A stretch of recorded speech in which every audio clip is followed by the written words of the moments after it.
फार व्यवस्थित ऐका। आज आहे पांडुरंगाच्या चरणी आज एकादशी आहे आणि आपले माजी मुख्यमंत्री एकनाथजी शिंदे पंढरपूरला, त्यांना पंढरपूरच्या मंदिरात म्हटलेला कर्जमाफी होणार। पहिले काय स्टेटमेंट होते यांचे बोलणे, यांचे काय वक्तव्य होतं, योग्य वेळी करू, सध्या योग्य वेळ नाही आहे। मुख्यमंत्र्याचे जर 8 काढले ना त्याच्यासाठी स्पेशल पत्रकार परिषद घेतली। काय तर दुष्काळ पडलेला आहे, आता पहिले खात्यात पैसे टाकू का कर्जमाफी करू? अरे आमच्या आंदोलनामुळे योग्य वेळ गेली का नाही गेली, निश्चित तारीख आली का नाही आली?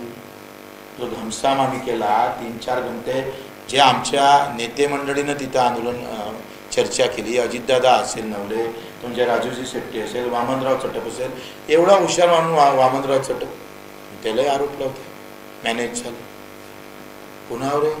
त्यांचं हय्यत आंदोलनात गेली, नवलेजी असेल, शेट्टी साहेब असेल, आमचे पुणकर आपले तुपकर असेल, वामनराव चटप असेल, क्षीरसागरजी असेल, प्रकाशजी पोरे असेल, हे सगळे महादेवराव जानकर असेल, सगळ्यावर आरोप करायला निघाले।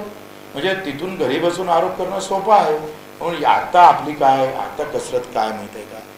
आत्ता या वर्षातली कर्जमाफी आली पाहिजे, याच्यासाठी आंदोलन होत आहे सगळ्यात मोठं। आणि दुसरी काय अडचण आहे का, 31 मार्च 2025 पर्यंत जर कर्ज भरलं नाही आणि कर्ज माफ नाही झालं तर मग कसं? तर त्याच्यासाठी ह्या 31 मार्च पर्यंत एक मोठं आंदोलन।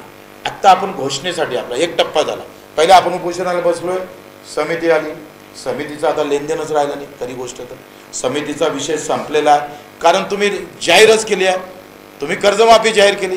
आता कशी करायची, कोणाला घ्यायची, काय करायचं, कोणत्या वर्षापासून लागू करायची, याच्यासाठी ते असू शकतं, पण आपण त्या समितीचं अस्तित्व संपलेलं आहे, लक्षात घ्या।